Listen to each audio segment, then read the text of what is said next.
أعوذ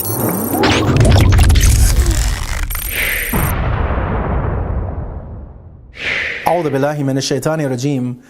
بسم الله الرحمن الرحيم. Assalamu alaikum wa rahmatullahi wa barakatuh.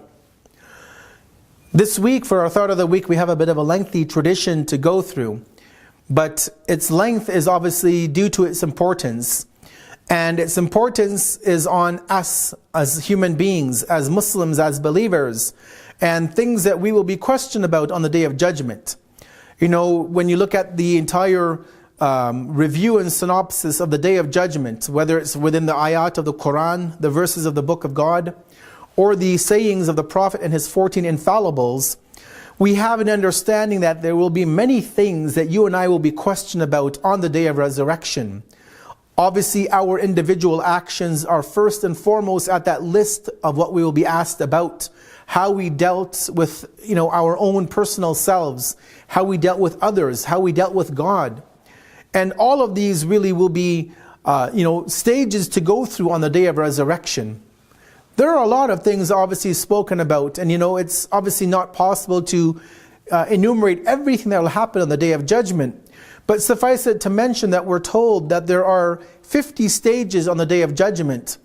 And each stage, each sojourn in that journey will take us 1,000 years to traverse. So if you do the math, that means there are 50,000 years in the Day of Judgment. So there's a lot of accounting to take into account, to be answerable for. A lot of things will be happening on that day. Today in the tradition, let us look at 4 of the things that we will be asked about. And that hopefully this can prepare us from now to meet our eventual fate. In this beautiful tradition from the infallibles, we read the following. A servant of God will be asked about 4 things on the resurrection day before he can move forward. How he spent his lifetime, what he used his youth for, how he earned his income and how he spent it, and about his love for us, the members of the holy household, the family of the Prophet.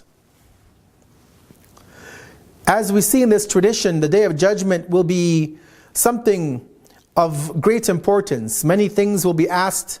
We will have to be we'll be accounting for many different things in our lives. This tradition points to 4 things. One is our lifetime. How did we spend our life? Did we spend it in vain pursuits? Did we spend it in search of money, of power, of fame, of authority? Did we dedicate our life just to materialism and capitalism? Or did we give our life for the service of humanity, to better our society, to better our community, to better humanity on a whole? We will be asked about this on the Day of Resurrection, on the Day of Judgment. We're also going to be asked about our youth, how we spent the time of our youth period. And obviously this is one of the most important periods of a human being, is that period of the youth. Now, obviously people of many eras have asked, what is the period? What is the age bracket? Is it 13 to 25? Is it, 17 to 30? Is it 18 to 40? What is that period? We don't really have a comprehensive answer with numbers that we can put on the youth. But we have to understand that that time that we are considered our youth, we are considered youth in our own era, we need to make the most of it. So whether it's, let's say, at the age of 15, 16, once young men and women are becoming more of age and understanding, and they're being able to formulate opinions and thoughts and understandings of the world, and maybe up until 30, 35, 40, when they're building up and maturing and advancing, maybe we consider that the period of the youth. Whatever the case may be, the point here is not to quantify that, but to say that how do you use that period? Is it merely spent watching hockey on television? Is it spent playing on your video games till the odd hours of the morning? Is it spent in frivolous activities which have no benefit? Or is the period of the youth used in the best way it can? Now I'm not saying don't play sports. That's an important part of our life.